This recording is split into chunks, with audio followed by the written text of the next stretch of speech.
evidence of explosions.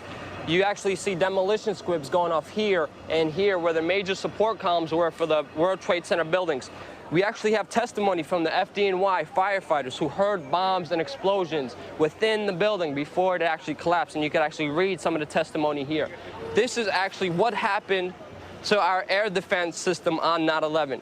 NORAD has standard protocol that within 15 minutes when a plane goes off course, they scramble an F-16. There was no fighters protecting the U.S. air skies for 2 hours when 4 airplanes were off course. Why the hell did this happen? This is on the FBI's most wanted list. The FBI is not looking for Osama bin Laden because of 9/11. They list the U.S.'s Cole bombings, the U.S. Embassy bombings in Kenya, but they never mention 9/11, and they're not even looking for Osama bin Laden. The man is practically free. David Rockefeller, before 9/11, said that there needs to be a catastrophic catalyzing event to have a one-world government, a new world order. Their event was 9/11. Anybody else want a DVD? It's free. Go. No problem. We usually have a core group from about 20 to 40 people that show up and participate in the Saturday street actions. On 9/11, we always get around 1,000, 2,000, 3,000 people to come down to Ground Zero. This year on 9/11, we're going to be premiering Endgame. Endgame is a documentary by Alex Jones documenting the Bilderberg Group and the elite's control over the world population.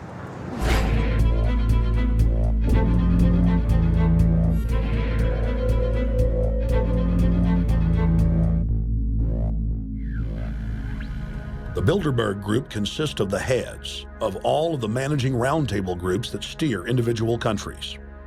Picture the elite power structure of the world as a giant pyramid, with only the elite of the elite at the tip top of the capstone.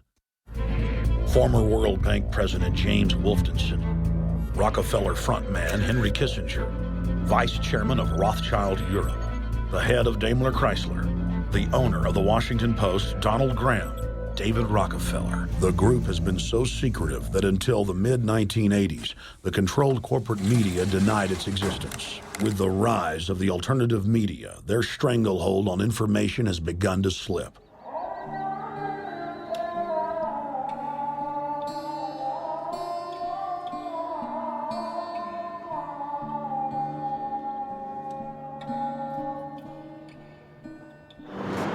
Some would call it an obsession, but I see it as passion. I don't really have much of an interest in anything else, really. Just making films, and specifically ones that have to do with the Bilderberg Group or the New World Order. I would like them stopped, actually, but I don't know if that's possible. So the best thing would be to get some sort of transparency as regards their meetings, what they're discussing. The Bilderberg Group are a consortium of bankers, industrialists, businessmen, the richest and the most powerful in their own specialized fields. And they come together every year in a different country to hold a secret meeting on how better to implement world policies to control what's going on. I'm here today because, like every year, I chase Bilderberg to expose those termites, to turn the rock over and see what those bugs are doing.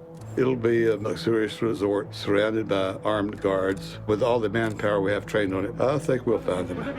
Bilderberg'in tanıtım ofisi varmış diyorlar röportajda.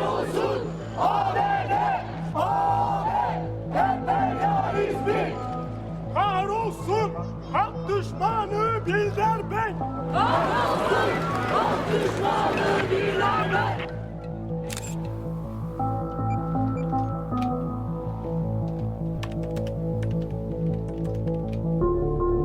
See that? See, there? That people? Yeah. Officer, is a Bilderberg meeting here this weekend? Close your camera.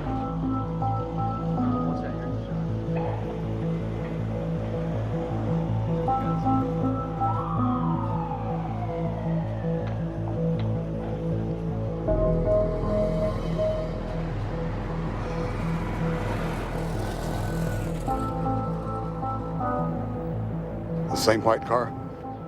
Been followed many times. They're very likely Bilderberg boys.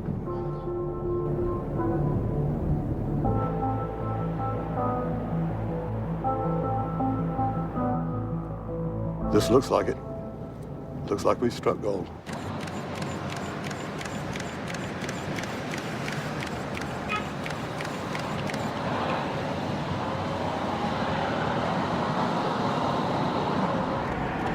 That's a Bilderberg car. See that? It was M25 in the windshield, and there was a lady in the...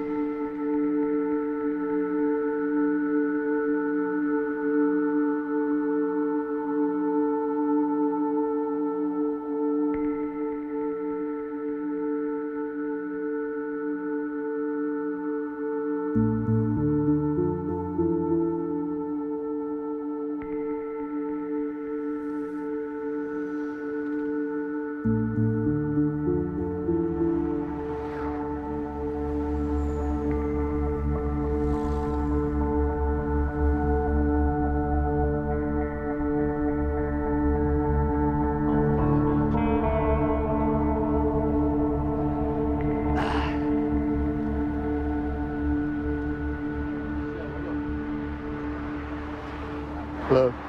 Is place is closed down? İngilizce bilen gelsin oğlum. Ne diyor? Yasak olduğunu, tedbirlerin devam ettiğini söylesin birisi. So you open tomorrow? Monday? Biz aşağıda sorduk. Burada bir yerde Bilderberg'in tanıtma ofisi varmış diye. Onlar buraya geldiler dediler. Böyle bir şey yok beyefendi. Tedbirlerimiz devam ediyor. Röportajcılar için yok mu? Buyurun.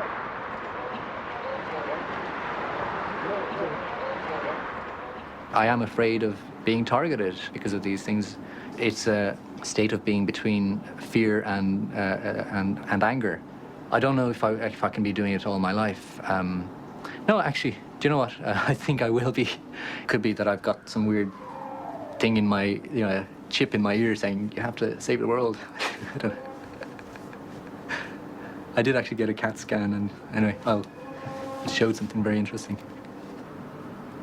If you look at the world today and you go, why is everything going wrong, and why are people dying, and there's civil wars and unrest and people dying of famine, etc., you can't see what the connections are. But when you look at the plans that, for example, the Bilderberg Group or the secret government have had since the 50s, suddenly everything becomes simple. You don't have to save the world. The world is fine as it is. It's just that a certain group, a small group of people, are actually at the top of this pyramid who are actually controlling, who are creating these kind of realities, terrorism and all that stuff.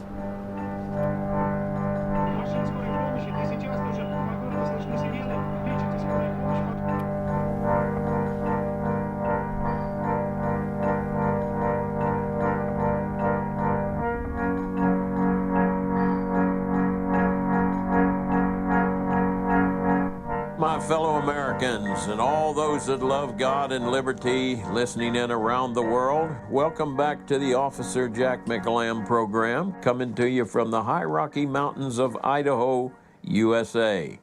We've been having citizens meetings here in our local area. We discuss things like this FBI flyer that was handed out to police officers only. If you encounter any of these people, immediately call the Joint Terrorism Task Force. Right-wing extremists, people that make numerous references to the U.S. Constitution, are domestic terrorists. We're one of 350 families that came up here to get away from what we believe is coming as the collapse of the American civilization. We try to get the top of the mountains to build our communities because old Colonel Bo Greitz talks about the military aspect to capture the high ground. This is what a police officer used to be, and that's what I was on the city of Phoenix. I was a friend of the people. But today, this is what we have. This one is your enforcer, and he's enforcing the New World Order locally, state, and federally. I began to change. I began to see that I was part of a corrupt system, a very evil system, and I wasn't going to do it. When they gave me an immoral order or an unlawful order, I said, no, I won't do it. That was it for my career. This is what we fight here in our two police and military organizations. We fight to educate our soldiers and police officers about their constitutional oath to defend you and your freedoms. I'd like to bring on again our guest speaker, Jack McLam.